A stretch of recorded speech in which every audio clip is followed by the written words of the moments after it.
Hey guys, welcome back to my channel. I don't know how you Hobonichi lovers are gonna feel about this video, but I want to be completely honest with you guys. So I learned about the Hobonichi late last year on Instagram, and when I first saw a post about it, it didn't really appeal to me. I just thought, oh, it's just, you know, a Japanese planner.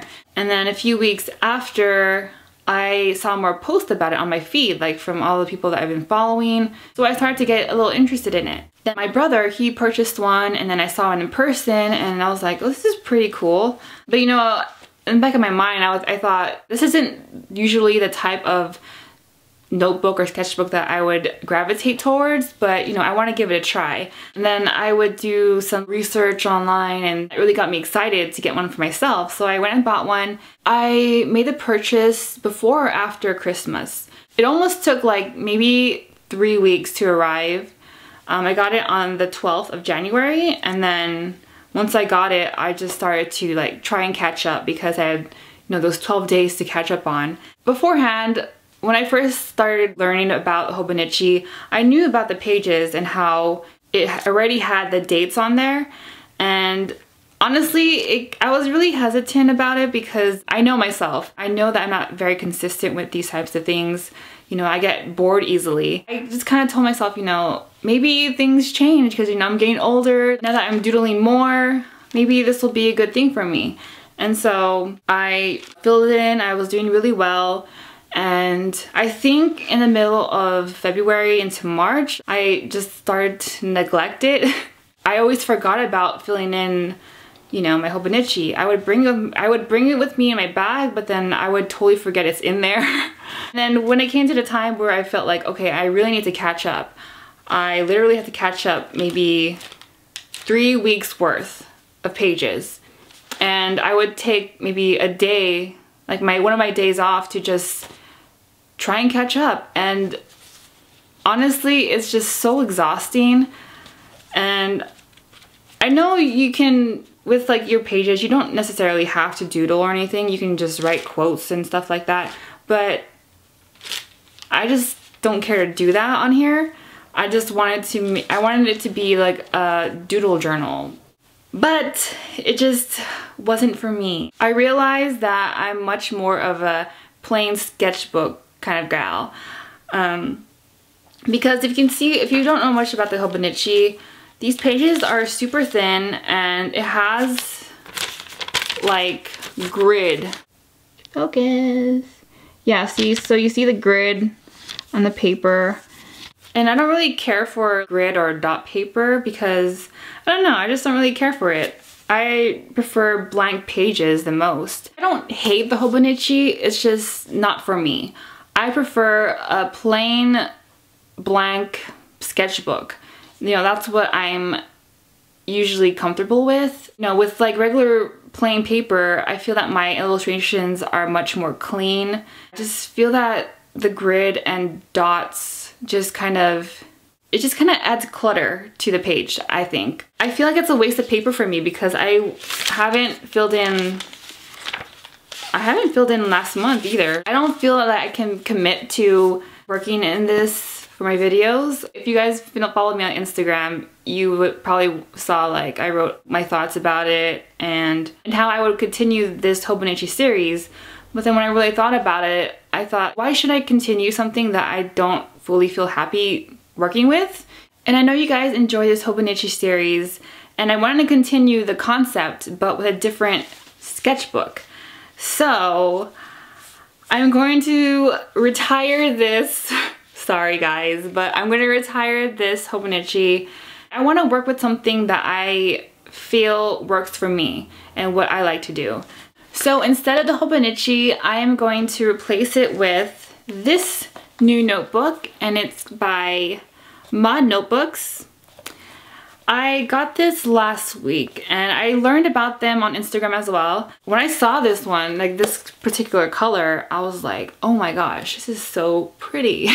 The Mod Notebook, it's fairly new, and their concept is pretty interesting. When you first open it, it comes with steps on here. So step 1 is enjoy your new Mod Notebook. Fill it in 2 days or 2 years. We'll digitize it when you're ready. And then step 2, you mail it back to us using the prepaid shipping envelope hidden in the back cover, right here. Step 3, we scan and digitize it for free within 5 days. Have the notebook recycled or returned to you. It's your choice. Step 4, enjoy your notes from anywhere in our beautiful mud app. Start your next notebook and let the love continue. It says, a paper notebook that syncs to the cloud. Just from that, when I first heard about them and I read that, it kind of got me confused because I was thinking, what does that mean? I was like, are these pages filled with like some microchip or something with like magic powers or whatever? But what they meant by that is that it syncs to your Apple products like your iPhone, your iPad, and it's actually the same size as my mini iPad. Let me show you guys. See? It's exactly the same size as my iPad mini. It also syncs to Dropbox and Evernote and even your desktop as well. I'm sure I can do it on my MacBook Pro. I did one page already and I've been loving it so far. So this is the first page that I did. If you're not following me on Instagram, I posted this. So yeah, this is my first page. And there's some ghosting on the page, but it's not noticeable. I'm glad the ink doesn't bleed through, so that's a plus. How many pages are in this? And let me talk about paper a little bit. You know, if you watched my previous video on my sketchbook flip through, I mentioned paper weight and what I prefer. So I want to clarify on that a little bit. With my old sketchbook, the Stillman & Burn, that one was 270 grams, which is considered board. So it's a really thick board, and I prefer to use that for my more serious illustrations and my urban sketches. And when it comes to doodling, I don't really mind thinner pages. This one is, what is it, 120 grams? This one is considered cardstock. This type of paperweight I love for doodling because it's not too thick, it's not too thin, and it's just really easy to draw on. I know people would be iffy about sending their beloved notebook to people that they don't know, especially if you are the type of person who uses the notebook for their personal thoughts or private information. So this would probably not be the notebook for you. But if you're like me who just likes to doodle, I really don't mind it, you know? I think it's just fun to see your notebook digitized and saved into your own digital library. I did see a screen cap of one of the customers' digitized pages, and it looks really crisp. I think it's easier too because I usually scan my pages on my scanner, but that takes forever sometimes, and you know, having to edit it and resize it, so I'm not all about that. So I think it'll be fun to see how they digitize my pages when I'm done. That's why I wanted to replace it with the Hobonichi, because when I make more videos on this and on my pages, it'll help me complete the sketchbook faster. And yeah, so I think that's about it. Oh, actually, wait. I also have another sketchbook. Sketchbook hoarder at its finest. I showed you guys my previous sketchbook flip through, so I purchased another one, but it's not a Stillman & Burn. I wanted to try something different, and this one is the Strathmore Mixed Media sketchbook, and it's pretty similar to what I use. I have the Strathmore Mixed Media pads, and I use those paper for, you know, my doodlinas and illustrations, and I've been loving it so much. But this one is slightly different. This one is the 500 series, and the pads that I have are 400 series, and I believe that the higher the number, the better the quality. And this one is a little bit more ivory toned, while the other one is much more white. And I've only sketched one, but I haven't finished it, so I'm not going to show you guys. But I'm going to use this one for if I, you know, do my urban sketch videos outdoors. I'll be using this one. And for my, you know, well, I need to make a new name now, huh? The Hobonichi series, which I'll be recalling differently. For my daily doodles, I guess I call it daily doodles, or a slice of life. What do you guys think? What should I name it? Since I won't be having my Hobonichi, I have to think of a new name.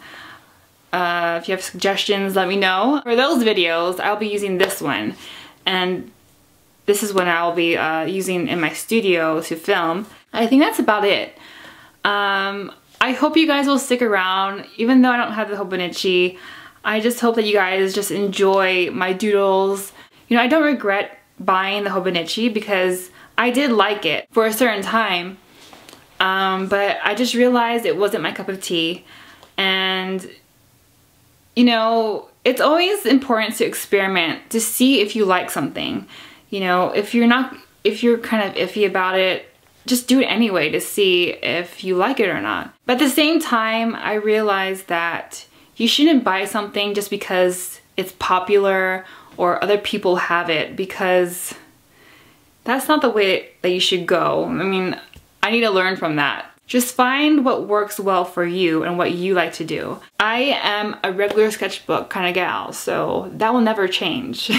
I hope this was informative. I mean, I don't want to change your mind about something, but I just wanted to put my 2 cents in, let you guys know what I think about the Hobonichi and just paper in general, because I love paper. Like I said, let me know what you guys think of what I should rename this series. I wanted to make it something, you know, that's true to me. Let me know what you guys think of Slice of Life. I don't know, Slice of Life, and maybe have doodles in there, I don't know. That is all for today. Look forward for more videos with this baby and that baby over there. Create every day, stay motivated, and I'll see you in the next video. Bye!